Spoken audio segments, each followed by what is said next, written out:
اللہ تعالیٰ نے جو انسان پیدا کیے ہیں ان کے مزاج مختلف ہیں. ان میں کچھ لوگ ہوتے ہیں جو قوی ہوتے ہیں ارادے جو فیصلہ کر لیا ڈر. کچھ لوگوں میں وہ قوت ارادی اتنی مضبوط وہ ادھر ادھر سوچتے رہتے. کچھ لوگ جسمانی طور پر بہت توانا ہوتے ہیں, کچھ لوگ جسمانی طور پر پیدائشی طور پر کمزور. تو اگر کوئی قوت ارادی کمزور رکھنے والا شخص ہے, وہ بھی تو اللہ کی تخلیق ہے, اللہ کا بندہ ہے, خطاؤں کا ظہور ہو جاتا ہے, توبہ کرتا ہے, پھر کچھ عرصے کے بعد پھر خطا کا ظہور ہو جاتا ہے, پھر توبہ کرتا ہے. تو ہم تو یہ سمجھیں گے کہ ایک حد کے بعد پھر اس کی توبہ قبول نہیں ہوئی. لیکن حدیث ہوئی وعن ابی ہریرہ رضی اللہ تعالی عنہ قال قال رسول اللہ صلی اللہ علیہ وسلم ان عبدا اذنب ذنبا, یقیناً ایک بندہ جو ہے وہ ایک گناہ کرتا ہے. فقال, پھر وہ کہتا ہے رب اے میرے پروردگار, اذنبت فاغفر, مجھ سے گناہ ہو گیا ہے مجھے معاف. فقال ربہ, تو پروردگار یہ کہتا ہے اعلم عبدی ان له ربا یغفر الذنب ویأخذ به, میرا یہ بندہ یہ جانتا ہے کہ اس کا ایک رب ہے جو گناہ معاف بھی کر سکتا ہے اور سزا دے بھی سکتا ہے. کیا معنی گناہ اس نے کیا ہے لیکن جانتا ہے اللہ کہ وہ معاف بھی فرما سکتا ہے, تبھی تو وہ اللہ سے معافی کی درخواست کر رہا ہے. اس کے اس جاننے کی بنیاد پر, اس کے اس علم کی بنیاد پر, اس کے اس ایمان کی بنیاد پر فرمایا غفرت لعبدی, میں نے اپنے بندے کو معاف کر دیا. ثم مکث ماشاء اللہ, پھر وقت گزرا جتنا کہ اللہ نے چاہا. ثم اذنب ذنبا, پھر اس سے گناہ ہو گیا. فقال رب اذنبت ذنبا فاغفر, پھر کہتا ہے پروردگار مجھ سے گناہ ہو گیا, پھر مجھے معاف فرما دے.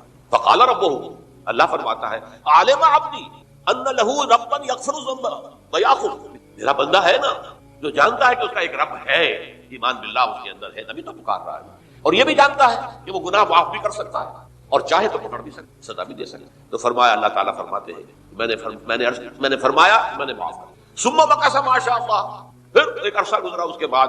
ثم اذنب ذنبا, پھر اس نے گناہ کیا. قال رب اذنبت ذنبا آخر, اس نے کہا پروردگار میں نے تو پھر ایک اور گناہ کر دیا, فاغفر لی, مجھے بخش دے. فقال اعلم عبدی ان له ربا یغفر الذنوب ویأخذ, میرا بندہ جانتا ہے نا کہ اس کا ایک رب ہے جسے وہ پکار رہا ہے, اور وہ جانتا ہے کہ اسے اختیار حاصل ہے کہ چاہے تو بخش دے اور چاہے تو پکڑ دے. اس کے اس علم اس ایمان کی بنیاد پر میں نے اسے معاف کر. ایک اور حدیث میں نے چونکہ اس گفتگو کے لیے ان احادیث کا تفحص کیا ہے, تو بہت ہیں حدیثیں, میں نے ان میں سے کچھ چنی ہے.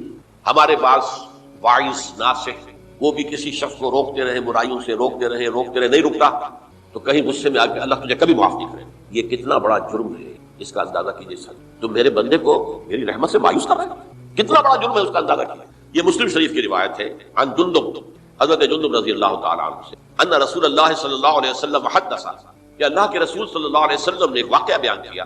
ان رجلا قال, کہ ایک شخص نے یہ کہا واللہ لا یغفر اللہ لفلان, کہ خدا کی قسم اللہ تعالیٰ فلاں شخص کو کبھی معاف نہیں کرے. وان اللہ تعالیٰ قال, اس پر اللہ تعالیٰ نے یہ فرمایا منزل الذی یتعالی علیہ, یہ کون ہے جو میرے اوپر حکومت کرنے والا آ گیا, جو میری طرف سے حکم لگا رہا کہ میں کبھی معاف نہیں کروں گا. منزل الذی, کون ہے وہ شخص, الذی یتعالی علیہ انی لا اغفر لفلان, کہ میں فلاں شخص کو کبھی معاف نہیں کروں گا. قد غفرت لفلان, اس کو تو میں نے معاف کر دیا. واحبطت عملہ, اس شخص کے تمام اعمال میں نے ضائع کر میرے بندے کو مایوس. یہ ہے جو توبہ کی دعوت دیتا ہوں, توبہ کے لیے لوگوں کو آمادہ کرتا ہوں, توبہ جو ہے اس کے لیے ترغیب دیتے ہیں. اللہ تعالیٰ معاف فرمانے والا. اب آخری حدیث سنا رہا ہوں, یہ تو بہت ہی عجیب حدیث ہے اور متفق علیہ, بخاری اور مسلم دونوں. حضرت ابو سعید الخدری رضی اللہ تعالیٰ عنہ جو ہے اس کے راوی, حضور نے فرمایا کانا فی من کانا قبلکم رجل قتل 99 نفسا, تم سے پہلے جو امت تھی بنی اسرائیل گویا کہ ان کا ذکر, اس میں ایک آدمی ایسا تھا جس نے 99 قتل کی. اب آپ اندازہ کیجئے کتنا بڑا گناہ کبیرہ ہے قتل. قرآن مجید میں آتا ہے فکانما قتل الناس جميعا, اگر ایک انسان کو بھی ناحق قتل کر دیا گیا تو یہ ایسی ہے گویا کہ اس نے پوری نوع انسانی کو قتل, اس نے 99 قتل کر. فہل لہ من توبۃ, پھر اس کے بعد یہ ہوا کہ اس کے اندر توبہ کا جذبہ پیدا ہوا. فسأل عن اعلم اہل الارض, تو اس نے پھر سوال کیا, لوگوں سے پوچھا کہ زمین میں رہنے والوں میں کون سب سے بڑا عالم ہے. فدل علی راہب, تو اسے بتایا گیا فلاں راہب فلاں جگہ پر ہے, وہ بہت نیک ہے, بڑا عالم ہے. فاتاہ, وہ اس کے پاس آیا. فقال انه قتل 99 نفسا فهل له من توبہ, انہوں نے کہا دیکھیے راہب صاحب میں نے 99 انسان قتل کیے, اب مجھے یہ بتائیے کہ میرے لیے توبہ کا کوئی امکان ہے. فقال اللہ, انہوں نے کہا نہیں. فقتلہ, اس نے اس کو بھی قتل کر دیا. فکمل به 100, اپنی سینچری مکمل کر لی, مطلب 99 کے بعد ایک کی کسر تھی, اس کو بھی قتل کیا, 100 پورے کر لیے. ثم سأل عن عالم اہل الارض, پھر اس نے پوچھا کوئی اور کوئی بڑے عالم انسان کو. فدل علی رجل عالم, پھر اس کی رہنمائی کی گئی ایک بڑے عالم شخص کی طرف. فقال انه قتل 100 نفس, تو اس نے وہاں جا کر کہا کہ میں 100 انسان ہلاک کر چکا ہوں, قتل کر چکا ہوں. فهل له من توبہ, میرے لیے توبہ کا کوئی امکان ہے. فقال نعم, کیوں نہیں, 100 قتل کیے تب بھی کیا. توبہ کا راستہ دروازہ کھلا ہوا، معلوم یغرغر، جب تک کہ وہ گھنگرو نہیں بج رہا اس وقت تک تمہارے توبہ کا دروازہ کھلا ہوا۔ پہلے افراد توبہ کریں اور صحیح توبہ کریں۔ صحیح توبہ کیا ہے؟ ہماری زندگیوں میں کوئی حرام شے ہے فوراً نکال دو۔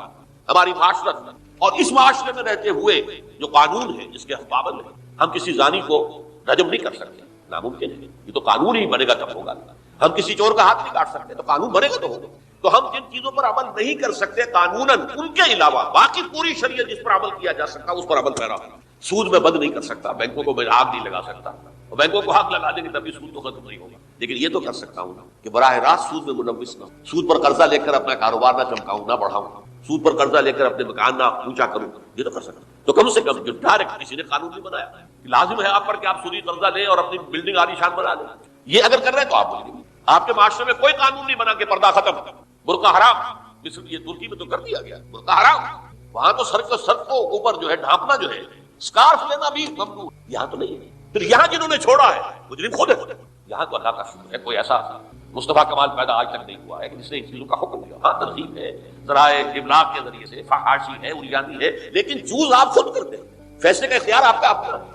تو جن چیزوں کے اندر بھی گناہ سے بچنے کا امکان ہے اس کو عملاً ترک کیا جائے، اور نمبر 2 عزم مصمم کر لیا جائے کہ اللہ اب بقیہ زندگی جتنی بھی ہے اس میں اپنی توانائیاں، اپنی قوتیں، اپنی صلاحیتیں سب کروں گا تیرے دین کی تبلیغ اور تیرے دین کے قائم کرنے کی جدوجہد۔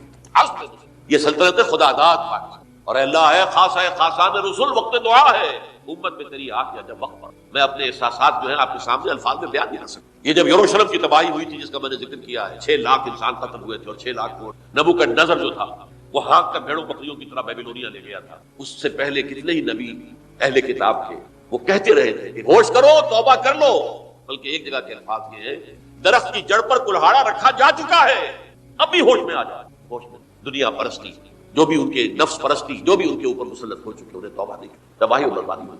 آج ہماری نگاہوں کے سامنے عراق کے ساتھ کیا ہو رہا ہے، بغیر اس کے کہ کوئی جرم ہو، بغیر اس کے ہم تو بڑے بڑے جرم کر چکے ہیں۔ ان کی نگاہ نان پرولیفریشن ٹریٹی جو ہے اس کے خلاف ہمارا عمل جا رہا ہے پوری دنیا کے اندر، ان کا کہ ہم اس کو ایٹمی صلاحیت کو نہیں پھیل دیں۔ وہ ایک خاص وقت میں افغانستان میں انہیں ہماری ضرورت تھی اپنے اصل دشمن USSR اپنے مقابل کی طاقت کو ختم کرنے کے لیے، اس وقت انہوں نے اپنا منہ جو ہے پھیر لیا تھا، نہیں دیکھا تھا، اور ہمارے ہاں اللہ کی یہ رحمت آ گئی کہ ایٹمی صلاحیت بھی حاصل ہے۔ اور پوری دنیا میں شاہ عبداللہ نے کہا تھا، پرنس عبداللہ نے، کہ یہ آپ کا نہیں ہے، یہ جو نواز شریف صاحب سے جب اس کا ہم نے دھماکہ کیا، یہ بم آپ کا نہیں ہے، یہ پوری امت مسلم۔ کیسے یہ برداشت کر سکتے؟ یہودی اور یہودیوں کے اعلی کار عیسائی، خاص طور پر Protestants, west white Anglo Saxon Protestants, تو سمجھ لیجئے کہ پاکستان کی جڑوں پر تیشہ رکھا جائے۔ یہ میرے احساسات کی اس سے کم میں تعبیر ہو نہیں سکتی، لیکن اب بھی امکان ہے، اب بھی امکان ہے، اب بھی امکان ہے۔ توبہ کرو، توبہ کراؤ، مل جل کر طاقت بنو، کوشش کرو کہ یہاں اسلام کا نظام آ جائے، اور اس اسلام میں بھی دعا کرو اللہ تعالیٰ، اللہ ہمیں مہلت عطا فرما دے، ہمیں کچھ اور مہلت عطا فرما دے، اللہ ہمیں کچھ اور مہلت عطا فرما دے۔ بارک اللہ لی ولکم فی القرآن العظیم ونفعنی وإیاکم بالآیات۔ اسلامی معاشرے یا ریاست کا جو پہلا ستون ہے، رکن رکین، وہ تو سورہ حجرات کی پہلی آیت میں آ گیا، اللہ اور اس کے رسول کی اطاعت بلا چون و چرا۔ جہاں حکم خدابندی اور حکم رسول آ جائے رک جانا، کوئی قانون قاعدہ، کوئی اللہ کی کتاب اور رسول کی سنت کے منافی نہ ہو۔ لیکن یہ دستوری اور قانونی بنیاد ہے۔ ملی زندگی، حیات ملی میں ایک اور ضرورت بھی ہو، اس لیے کہ انسان میں جذبات بھی، مختلف افراد کو جوڑنے کے لیے ایک سیمنٹ سبسٹنس چاہیے، اور وہ جذباتی، کسی شخصیت کے ساتھ جذباتی لگاؤ، کسی قومی ہیرو کے ساتھ محبت، یہ باندھتی ہے ایک دوسرے، ان کے نقش قدم پر چلنے کی کوشش، انہیں امیٹیٹ کرنا، گاندھی کا انداز اختیار کرنا، نہرو کیپ اختیار کر لینا، جناح کیپ اختیار کر لینا، نہرو کٹ واسکٹ پہننا، ماؤ زیتون کا جیکٹ پہننا، سب کیا ہے؟ پھر 50 گز اونچے مجسمے گاندھی کے بنانا، ماؤ زیتون کے بنانا، اسٹالن کے بنانا، کس لیے؟ تاکہ عظیم شخصیت کی چھاپ پڑ جائے لوگوں کے اوپر، ان کے جذبات جو ہیں ان میں ایک شخصیت سے محبت، ایک شخصیت سے عقیدت رچ بس جائے، اور یہ انہیں جوڑ دیا۔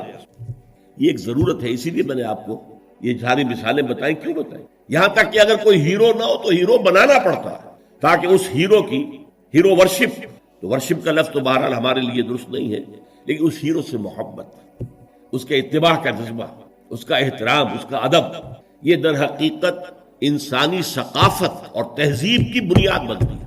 اسلامی معاشرے میں وہ شخصیت جو ہے کوئی مصنوعی بنانے کی ضرورت نہیں ہے، وہ دل آویز شخصیت ہے محمد الرسول اللہ صلی اللہ علیہ وسلم۔ ان کی محبت، اللہ کی محبت کے بعد رسول کی محبت، اور پھر ساری محبتیں ان کے تابع۔ حضور نے فرمایا لا یؤمن احدکم حتی اکون احب الیہ من والدہ وولدہ والناس اجمعین، تم میں سے کوئی شخص مومن نہیں ہو سکتا جب تک کہ میں اسے اس کے والدین سے، اس کے بیٹوں سے اور تمام انسانوں سے بڑھ کر محبوب نہ ہو جاؤں۔ اور قرآن مجید میں آپ کو معلوم ہے آیت نمبر 24 سورہ توبہ کی، وہاں تو بہت زبردست دھمکی آئی ہے۔ قُلْ إِنْ كَانَ آبَاؤُكُمْ وَأَبْنَاؤُكُمْ وَإِخْوَانُكُمْ وَأَزْوَاجُكُمْ وَعَشِيرَتُكُمْ وَأَمْوَالٌ اقْتَرَفْتُمُوهَا وَتِجَارَةٌ تَخْشَوْنَ كَسَادَهَا وَمَسَاكِنُ تَرْضَوْنَهَا أَحَبَّ إِلَيْكُم مِّنَ اللَّهِ وَرَسُولِهِ وَجِهَادٍ فِي سَبِيلِهِ فَتَرَبَّصُوا حَتَّىٰ يَأْتِيَ اللَّهُ بِأَمْرِهِ وَاللَّهُ لَا يَهْدِي الْقَوْمَ الْفَاسِقِينَ۔ اے نبی ان سے کہہ دیجئے دیکھو سن رکھو، اگر تمہیں اپنے باپ، اپنے بیٹے، اپنی بیویاں، اپنے رشتہ دار، اپنے بھائی، اور وہ مال جو تم نے بڑی محنت سے جمع کیے ہیں، اور وہ کاروبار جن میں کساد کا، مندے کا خوف رہتا ہے، اور وہ حویلیاں اور کوٹھیاں اور محل جو تم نے بنائے ہیں بہت محبوب ہیں، اگر یہ 8 چیزیں محبوب تر ہیں اللہ سے اور اس کے رسول سے اور اللہ کی راہ میں جہاد کرنے سے، تو جاؤ دفع ہو جاؤ، ادھر بیٹھو یہاں تک کہ اللہ اپنا فیصلہ سنا دے، اور اللہ ایسے ناہنجاروں کو ہدایت نہیں دیتے۔ تو یہ ہے در حقیقت دوسری شخصیت، مسلمانوں کو جذباتی طور پر ایک دوسرے قریب۔ جب میرا بھی ایک جذباتی تعلق حضور کے ساتھ ہوگا، آپ کا بھی ہوگا، تو ہمارا یہ حضور کے ساتھ تعلق ہمیں بھی قریب لائے گا ایک دوسرے، ان کی محبت کے رشتے میں ہم بندھ جائیں گے آپس۔ اور اگر حضور کی شخصیت کے ساتھ کوئی گستاخانہ طرز عمل اختیار کر لیا جائے، ان کی بات کی پرواہ نہ کی جائے، تو پھر ظاہر بات ہے کہ اسلامی معاشرہ جو ہے وہ منتشر ہو جائے گا۔ چنانچہ ہم یہ دیکھتے ہیں کہ یہ جو اتنی بڑی امت ہے اور 1400 برس گزر چکے ہیں، اس میں جو ایک کلچرل ہوموجینٹی ہے، یکسانی ہے۔ آپ کو انڈونیشیا کا مسلمان ملے گا، وہی انداز اس کا، وہ داڑھی ہے اس کا وہی انداز، لباس ٹھیک ہے تہبند ہو کچھ ہو، لیکن وہ گھٹنوں سے اوپر ہوگا، محسوس ہوگا کہ کوئی ہے، کوئی شے ہے ان کے درمیان مشترک۔ نماز کے لیے کھڑے ہوں گے بیت اللہ کے گرد تو سب نماز پڑھیں گے، اور کسی کی نماز ٹوٹے گی نہیں کہیں۔ زیادہ فرق یہ ہوگا کوئی رفع یدین زیادہ کر رہا ہے، کوئی آمین بالجہر زور سے کہہ رہا ہے، بس صلی اللہ علیہ وسلم۔ باقی یہ کہ قیام ہے، اس کے بعد رکوع ہے، پھر قومہ ہے، پھر سجدہ ہے، پھر جلسہ ہے، پھر سجدہ ہے، پھر اس میں کچھ ترتیب میں فرق۔ یہ وہ چیز ہے جس نے اس امت کے اندر cultural homogeneity and cultural continuity پیدا کی ہے، نسل بعد نسل، نسل بعد نسل۔ ہم کسی اور ہیرو کو وہ مقام دینے کو تیار نہیں۔ اقبال نے بہت خوبصورت شعر کہا ہے، یہ زائرین حریم مغرب ہزار رہبر بنے ہمارے، ہمیں بھلا ان سے واسطہ کیا جو تجھ سے نہ آشنا رہے۔ یہ جو ہمارے ہاں کوشش ہوئی قائد اعظم کو ہیرو بنا دیا جائے، محترمہ فاطمہ جناح کو آئیڈیل بنا دیا جائے، اس کی یہاں تک انتہا ہوئی ہے پاکستان میں۔ میرا طالب علمی کا دور ہے یہ کہ ایک صاحب نے لکھا تھا آج کی عورت کے لیے فاطمہ بنت محمد نمونہ نہیں ہے، نمونہ فاطمہ جناح ہے۔ انا للہ و انا الیہ، نسبت خاک رابہ عالم پاک، ان کا اپنا مقام ہے، انہوں نے قائد اعظم کی جیسے خدمت کی ہے، ساتھ دیا ہے ساری عمر، ہم ان کی قدر کریں گے۔ لیکن ہمارے لیے قابل اقتداء، قابل اتباع وہ فاطمہ بنت محمد ہے، عائشہ زوجہ رسول اللہ ہے صلی اللہ علیہ وسلم، ان کا اتباع کریں۔ ہیرو ہمارے وہ ہیں، یہ زائرین حریم مغرب جو مغرب کی تہذیب میں رنگے ہوئے لوگ ہیں، ہزار رہبر بنے ہمارے، ہمیں بھلا ان سے واسطہ کیا جو تجھ سے نہ آشنا رہے۔ ہمارے لیے تو در حقیقت ایک معیار ہوگا، محمد سے جو جتنا نزدیک ہمارے دلوں میں اتنی ہی اس کی قدر و قیمت ہوگی۔ محمد جو جس درجے میں متبع رسول ہے، اسی درجے میں ہمارے دلوں میں اس کے لیے احترام ہوگا، ادب ہوگا محمد۔ اب اس میں جو رکھنے پڑ رہے تھے، اصل میں اس کے تاریخی پس منظر کو سمجھ لیجئے۔ یہ جو سورہ حجرات ہے یہ مصحف میں سورہ فتح کے فوراً بعد ہے۔ سورہ فتح سے در حقیقت عرب میں اسلام کی فتوحات کا دائرہ شروع ہو گیا۔ سورہ حدیبیہ کو بھی اللہ تعالیٰ نے فرمایا یہ بہت بڑی فتح ہے جو ہم نے تمہیں دی ہے، انا فتحنا لک فتحا مبینا۔ اگلے سال خیبر فتح ہو گیا جو سب سے بڑا گڑھ بن گیا تھا یہودیوں کا حجاز کے شمالی سرے پر۔ اگلے سال مکہ فتح ہو گیا، تو فتوحات کا دور شروع ہو چکا تھا۔ جب فتوحات کا دور شروع ہو گیا تو ظاہر بات ہے اب بہت سے لوگ یدخلون فی دین اللہ افواجا، چڑھتے سورج کے تو سبھی پجاری ہوتے ہیں۔ اب اسلام کا وہ دور جو تھا غریبی کا، اور اسلام جو ہے وہ کمزور تھا، ضعیف تھا، وہ دور ختم ہوا۔ تو وہ چڑھتے سورج کے پجاریوں کی بڑی تعداد اسلام میں داخل ہو گئی. لیکن ایک تو یہ ان کی دو تین چیزیں بڑی نمایاں تھیں. ایک تو وہ آ کر حضور پر احسان کرتے تھے، دیکھیے ہم بغیر لڑے بھڑے اسلام لے آئے ہیں، ہم تو ایمان لے آئے ہیں. نمبر دو اکھڑ تھے، جو مزاج عرب کا ہے اکھڑ، ادب اور احترام یہ ان کی لغت ہی میں نہیں تھی، بہت اکھڑ مزاج. قومن لدہ قرآن مجید نے کہا جھگڑالو کو، بڑی اکھڑ قوم. لہذا وہ حضور کے اس مقام کو نہیں پہچان پا رہے تھے. بس مان لیا آپ اللہ کے رسول ہیں، ہم نے مان لیا جی بس، اور کیا. لہذا ان سے بعض ایسی حرکتیں سرزد ہو رہی تھیں کہ جو احترام رسول کے منافی، اور احترام رسول کے منافی حرکتیں ہوں گی تو ملت اور امت کے پارا پارا ہونے کا اندیشہ. سیمنٹ سبسٹنس جو ہے جو جوڑ رہا ہے انہیں، وہ ایک تو قانون ہے، اللہ اور اس کے رسول کے احکام، یہ قانونی اور دستوری بنیاد ہو، اور ایک ہے اللہ کے رسول سے محبت. ویسے تو محبت سب سے زیادہ اللہ سے ہونی چاہیے، لیکن ظاہر بات ہے کہ اللہ تو وراء الورا ثم وراء الورا ثم وراء الورا، اس کا تو کوئی تصور ہم کرتے ہی نہیں، کر سکتے ہی نہیں. کریں گے تو وہ شرک ہو جائے گا، کفر ہو جائے گا. جو بھی ذہن میں نقشہ جمائیں گے وہ اللہ تو نہیں ہے، کوئی اور شے ہے جو آپ نے بنا لی. می تراشت فکر ماں ہر دم خدا بندے دیگر، نیا سا نیا خدا بنا رہے. لیکن ایک محسوس طے کرے محسوس حضور کی شخصیت، دل آویز شخصیت، حضور میں رحمت، حضور کی شفقت، یہ تو لوگوں کے سامنے تھی. حضور کا اعلیٰ کردار، حضور کی پاک سیرت، یہ تو حضور کے سامنے تھی نا. لہذا اصل محبت کا مرکز جو ہے وہ ذات نبی بن جاتا. از خدا، بہت پیارے الفاظ ہیں اقبال کے، اگرچہ ذرا سا اس میں تجاوز ہے. از خدا محبوب تر گردد نبی، نبی اللہ سے زیادہ محبوب ہو جاتا ہے. حالانکہ جب آپ اصولاً بیان کریں گے تو والذین آمنوا اشد حبا للہ، جو واقعی اہل ایمان ہے وہ شدید ترین ہوتے ہیں اللہ کی محبت میں. اور جو سورہ توبہ کی آیت میں نے آپ کو سنائی، اس میں بھی پہلے محبت خداوندی کا ذکر ہے، پھر محبت رسول کا. کہ اگر یہ 8 چیزیں احب الیکم من اللہ ورسولہ وجہاد فی سبیلہ فتربصوا حتی یاتی اللہ بامرہ واللہ لا یہدی القوم الفاسقین. لیکن اللہ تک پہنچانے والا تو محمد ہے نا ہمیں صلی اللہ کے پیغامات دینے والا ہمیں وہ تو اللہ کا رسول ہے نا، محمد ہے صلی اللہ. پھر ہم جو خوگرے پے کرے محسوس تھی انسان کی نظر، وہ خوگرے پے کرے محسوس محمد تو ہمیں نظر آتے ہیں. اللہ کے بارے میں تو ہم کوئی تصور نہیں کر سکتے. محمد کا کیا کردار تھا صلی اللہ علیہ وسلم اپنی بیٹیوں کے ساتھ، کیسا سلوک تھا اپنی بیویوں کے ساتھ، آپ کیسا کتنی بڑی مثال تھے سپہ سالاروں کے لیے، کتنی بڑی مثال تھے قاضی القضات لوگوں کے لیے. فیصلے کرتے تھے کہ نہیں، قاضی تھے کہ نہیں، کتنے بڑا اسوہ تھے ہیڈ آف دی اسٹیٹس کے لیے. آپ اس ریاست کے ہیڈ تھے.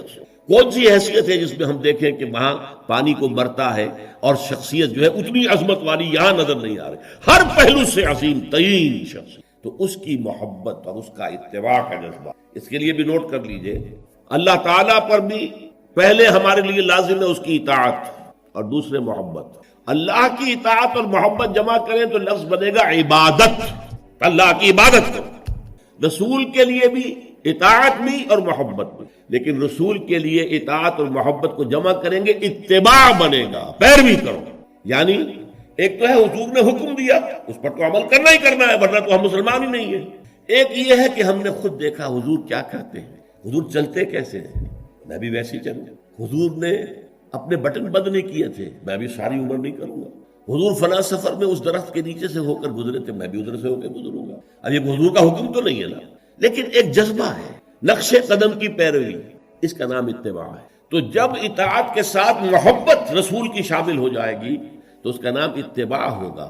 اللہ کا اتباع ہم نہیں کر سکتے، اللہ خالق ہے، مالک ہے، مدبر کائنات ہے، اس کی پیروی کیسے کریں گے؟ ہاں رسول کا اتباع جو ہے، قل ان کنتم تحبون اللہ فاتبعونی یحببکم اللہ، اے نبی سے کہہ دیجیے اگر تم اللہ سے محبت کرتے تو میرا اتباع کرو، اللہ تم سے محبت کرے گا. تو اللہ کے لیے اطاعت جمع محبت مساوی ہے عبادت کی، اور رسول کے لیے اطاعت جمع محبت مساوی ہے اتباع. ہاں ایک پہلو ایسا ہے جس کے حوالے سے حضور کی عظمت ہماری سمجھ میں آئے گی. حضور ایک انسان کی حیثیت سے کیا تھا، ایک باپ کی حیثیت سے آپ کا کیا طرز عمل تھا. ذرا یاد کیجئے، جگر گوش ہے رسول حضرت فاطمہ بطول رضی اللہ تعالیٰ عنہ، وہ حاضر ہوتی ہے، ابا جان دیکھیے چکی پیس پیس کر یہ گھٹے پڑ گئے میرے ہاتھ میں، یہ کنویں سے پانی لاتی ہوں، مشکیزیں یہاں پر بندیاں پڑ گئی. حضور اب تو عام لوگوں پر بھی آسانیاں ہیں، لوگوں کے ہاں غلام آ گئے ہیں، کنیزیں آ گئی ہیں، مال و دولت آ گئی ہے، مجھے بھی کوئی غلام کنیز عطا ہو جائے۔ اور آپ کو معلوم ہے یہ لخت جگر، نور چشم، محمد کی سب سے پیاری بیٹی صلی اللہ علیہ وسلم، کوئی شک نہیں، فاطمہ، کیا بیتی ہوگی حضور کے قلب پر۔ لیکن فرمایا کیا بیٹی، یہ دنیا کی چیزیں ہمارے لیے نہیں، میں تمہیں اس سے بہتر شے دیتا ہوں، تسبیح فاطمہ، ہر نماز کے بعد 33 مرتبہ سبحان اللہ، 33 مرتبہ الحمدللہ، 33 مرتبہ اللہ اکبر کہہ لیا گیا۔ لیکن سوچ لیجئے دل پر کیا گزری ہوگی صلی اللہ علیہ وسلم۔ حضرت عائشہ سے پوچھئے، حضرت خدیجہ سے پوچھئے، حضور کیسے شوہر تھے؟ آپ سے زیادہ خواتین کے حق میں نرم، گھر کے کام کا جھاڑو دے رہے ہیں، کپڑے جو ہے بوسیدہ انہیں سی رہے، گھر میں بیٹھے ہوئے یہ کام کرتے ہیں۔ بہرحال ایک بات میں آپ سے عرض کروں، آپ انسان کی جس حیثیت کا بھی ذہن میں تصور کریں گے وہ ساری حیثیتیں محمد میں موجود ہیں صلی اللہ علیہ وسلم۔ محمد حاکم کی حیثیت سے بھی ہے، محمد سپہ سالار کی حیثیت سے بھی ہے، محمد قاضی القضات بھی ہے، محمد ہیڈ آف دی اسٹیٹ بھی ہے، محمد بیویوں والے بھی ہیں، اولاد والے بھی ہیں، محمد 5 وقتہ امام بھی ہے، جمعہ کے خطیب بھی ہے، مدرس قرآن بھی ہے، مربی بھی ہے، مزکی بھی ہے، اور ہر میدان میں بلند ترین مقام۔ کوئی ایسی جامع شخصیت ملے گی؟ ہمارے ہاں تو حال یہ ہے کہ جو خطیب صاحب ہوتے ہیں وہ 5 وقتہ نماز کیسے پڑھا سکتے ہیں؟ ان کا تو اونچا مقام ہے، 5 وقتہ نماز کے لیے تو اور رہنا چاہیے امام آپ کو، اور وہاں بھی ایک امام سینئر ہوگا وہ عشاء مغرب اور فجر پڑھائے گا، ایک جونیئر ہوگا بیچارہ وہ جو خاموش نماز ہے وہ پڑھائے گا۔ 5 وقتہ نماز پڑھا رہے ہیں محمد صلی اللہ علیہ وسلم، اور خطیب بھی ہوئی ہے، مربی بھی ہوئی ہے، مزکی بھی ہوئی ہے۔ ہمارے ہاں جو لوگ تزکیہ نفس کے میدان میں ہیں وہ پھر جماعت کبھی نہیں کراتے، کبھی نہیں دیکھا ہوگا آپ نے کسی صاحب کو کراتے۔ یہ جامعیت ہے، جامعیت کبریٰ۔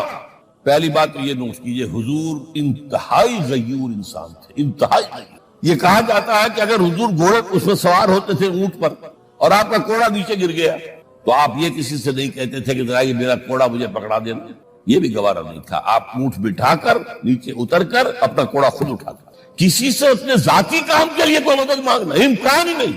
بلکہ ایک واقعہ تو وہ ہے جب بھی میں تذکرہ کرتا ہوں میری آنکھوں میں آنسو آ جائے، یہ ہجرت کے وقت کا واقعہ ہے۔ آپ کو معلوم ہے حضور نے تمام مسلمانوں کو مکے سے جانے کی اجازت دی، چلے جاؤ مدینے، چلے جاؤ مدینے، آپ خود تھے موجود، اس لیے کہ رسول اپنے مقام کو نہیں چھوڑ سکتا وداؤٹ ایکسپریس پرمیشن فرام اللہ سبحانہ و تعالی۔ اب حضرت ابوبکر پوچھ رہے ہیں حضور اجازت آ گئی؟ نہیں آئی، آ گئی نہیں آئی، دن گزر رہے ہیں۔ حضرت عائشہ کی روایت ہے کہ ایک روز ہم نے دیکھا دوپہر کے وقت آ رہے ہیں حضور، کپڑے سے اپنا سر جو ہے ڈھانپا ہوا ہے۔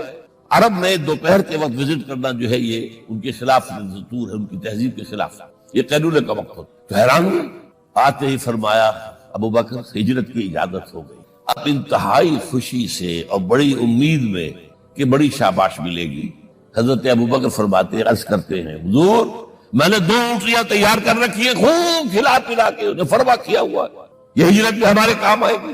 حضور تھوڑا سا توقع فرماتے ہیں، پھر کہتے ہیں اچھا ٹھیک ہے، ایک میں استعمال کروں گا لیکن میں اس کی قیمت ادا کروں گا۔ حضرت ابوبکر رو پڑے، حضور مجھ سے یہ مغایرت، سائے کے طرح کے ساتھ رہنے والا، اس سے یہ مغایرت، ذرا سے اشارے پر اپنی کم سن بیٹی پیش کر دی نکاح کے اندر، اس سے یہ مغایرت رو۔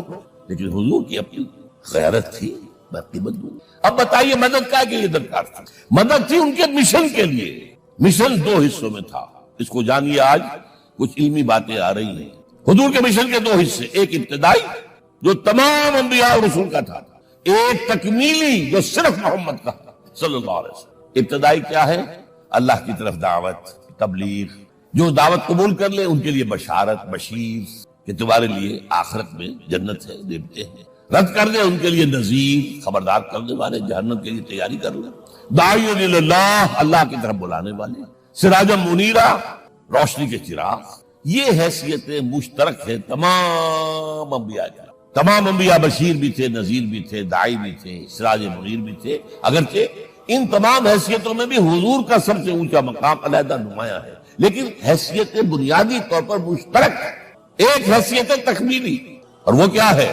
اے نبی جو دین آپ کو دیا گیا ہے صرف تبلیغ نہیں، صرف تعلیم نہیں، اس کو قائم کر کے دکھاؤ نظام زندگی کی حیثیت۔ 3 مرتبہ قرآن میں یہ الفاظ حضور کے لیے آئے ہیں، هو الذی ارسل رسولہ بالہدی ودین الحق لیظہرہ علی الدین کلہ۔ 3 دفعہ سورہ توبہ میں یہ الفاظ آئے، سورہ صف میں یہ الفاظ آئے، سورہ فتح میں یہ الفاظ آئے۔ وہی اللہ جس نے بھیجا ہے اپنے رسول کو صلی اللہ علیہ وسلم، الہدا قرآن حکیم، ہدایت کاملہ، اور نمبر 2 دین حق، یہ 2 چیزیں دے کر بھیجا۔ کس لیے؟ تاکہ اس دین کو غالب کرے پورے نظام زندگی پر۔ یہ معاملہ ذرا سوچئے، اور یہ حضور کے لیے 3 دفعہ، اور کسی اور نبی کے لیے 1 دفعہ بھی نہیں۔ قرآن مجید کے اس نقطے کو ذہن نشین کر